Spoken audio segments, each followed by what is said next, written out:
In this video, we will go over the answer and explanation to the maximum depth of binary tree coding exercise. At the top of the code, we will include the algorithm header file.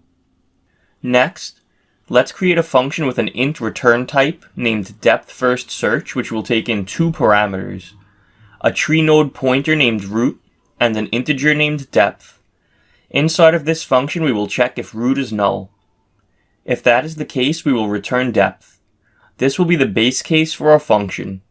Else, we will return the result of a call to max with a recursive call to depth_first_search, with root's left value passed in as the first argument, and depth plus 1 passed in as the second argument, and then another recursive call to depth_first_search with root's right value passed in as the first argument, and depth plus 1 passed in as the second argument.